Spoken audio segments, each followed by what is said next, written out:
Hi guys, this is Raj Srindan talking to you and explaining the hormonal control of oogenesis, which I forgot to describe in the previous episode.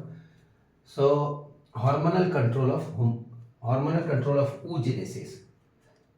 कैसे oogenesis, जिसमें ovary से एक ovum हर lunar month में निकलता है, बनने की प्रक्रिया, formation, process of formation oogenesis, release,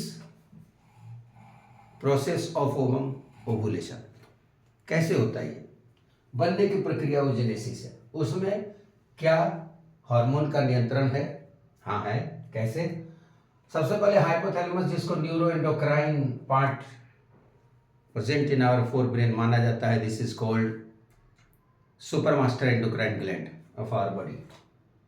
ये गोनाडोट्रोपिन रिलीजिंग हार्मोन सीक्रेट करता है। कौन सा हार्मोन सीक्रेट करता है? Gonadotropin releasing hormone. कौन है गोनाडोट्रोपिन? ये कहता है एंटीरियर पिट्यूटरी को रिलीज करो गोनाडोट्रोपिन। कौन है गोनाडोट्रोपिन? एलएच और एफएसएच।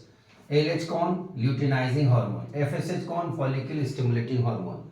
ये एलएच और एफएसएच अब ओवरी के ऊपर काम करते हैं।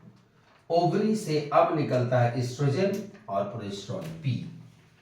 एस्ट्रोजन फीमेलनेस के लिए है और प्रोजेस्टेरोन का लेवल यदि मेंटेन रहेगा, इसका मतलब प्रेगनेंसी मेंटेन करने के लिए। तो ये कंट्रोल करता है ओवरी यूट्रस को। अब देखिए, नंबर 1 में हाइपोथैलेमस ने कंट्रोल किया एंटीरियर पिट्यूटरी को, एंटीरियर पिट्यूटरी ने ओवरी को, ओवरी ने यूट्रस को।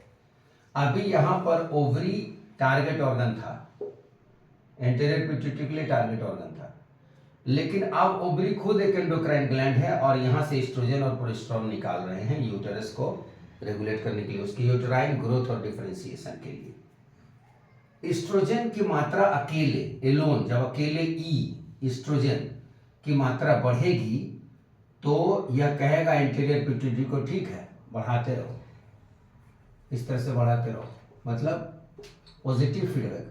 एस्ट्रोजन की मात्रा यदि बढ़ रही है ब्लड में फीमेल के, तो वो उसके कारण फीमेलनेस आता है। तो ये एस्ट्रोजन हमेशा जिसकी मात्रा बढ़ रही है तो कहेगा एंटीरियर पिट्यूटरी, ठीक है तुम अपना काम करते रहो, हाइपोथैलेमस को भी अपना काम करते रहो। यानी बार बार कहेंगे कि ठीक है हाइपोथैलेमस साहब आप जीएनआरएच निकालिए, एंटीरियर पिट्यूटरी आप एलएच और एफएसएच निकालिए, और इधर से एस्ट्रोजन निकलते रहेगा। तो ठीक है, एस्ट्रोजन की मात्रा बढ़ रही है तो ये पॉजिटिव फीडबैक दे रहे हैं एंटीरियर पिट्यूटरी को और हाइपोथैलेमस को। पॉजिटिव को हमने प्लस प्लस लिख दिया।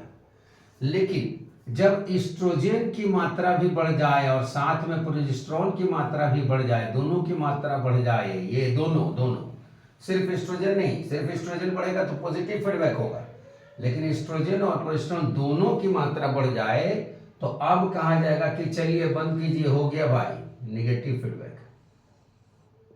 निगेटिव फीडबैक क्योंकि एस्ट्रोजन और प्रोजेस्टेरोन दोनों मिलकर के प्रेगनेंसी को आगे बढ़ा सकते हैं। अकेले एस्ट्रोजन सिर्फ फीमेलनेस का कैरेक्टर करते हैं। जैसे आपको याद होगा, पहले भी हमने बताया था कि मैमरी ग्लैंड से मिल्क के प्रोडक्शन के लिए कौन जिम्मेदार है? तो मिल्क के प्रोडक्शन के लिए कौन जिम्मेदार है? एस्ट्रोजन और प्रोलैक्टिन। एस्ट्रोजन और प्रोलैक्टिन ये जिम्मेदार है मिल्क के प्रोडक्शन के लिए। किसके प्रोडक्शन के लिए? मिल्क के प्रोडक्शन के लिए। किसमें? ह्यूमन फीमेल में। लेकिन इजेक्शन के लिए कौन जिम्मेदार है? तो मिल्क के इजेक्शन के लिए यह प्रक्रिया हमेशा पार्चुरेशन के बाद होगी और यह पुबर्टी पर होगी।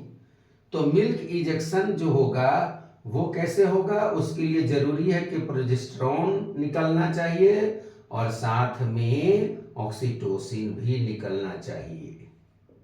इसीलिए, क्योंकि ये तो मेल में भी हो सकता था, यदि मान लीजिए ऑक्सीटोसिन तो मेल में भी निकलता है, इसीलिए कहा जाता है मिल्क प्रोडक्शन के लिए एस्ट्रोजन का बनाना, ग्राउंड बनाना जरूरी है, तब प्रोलैक्टिन काम करेगा, प्रोलैक्टिन। हाँ, और यहाँ पर मिल्क इंजेक्शन के लिए प्रोजेस्टेरोन का और ऑक्सीटोसिन का होना जरूरी है।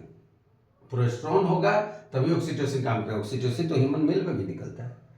तो ये आपको जानना चाहिए कि oogenesis का हार्मोनल कंट्रोल कैसे होता है। अकेले एस्ट्रोजन की मात्रा बढ़ेगी तो पॉजिटिव फीडबैक देगा, यानी ये एंटीरियर पिट्यूटरी और हाइपोथैलेमस को बोलेगा कि आप निकालते रहिए ये सारे हार्मोन। लेकिन जब एस्ट्रोजन और प्रोजेस्टेरोन दोनों की मात्रा बढ़ेगी तो ये एंटीरियर पिट्यूटरी कहेगा चलिए हो गया, और इसको भी हाइपोथैलेमस को, क्योंकि आप जो है ये दूसरे काम में लग गए हैं। प्रोजेस्टेरोन प्रेगनेंसी मेंटेन करने के लिए माने जाते हैं। ठीक है।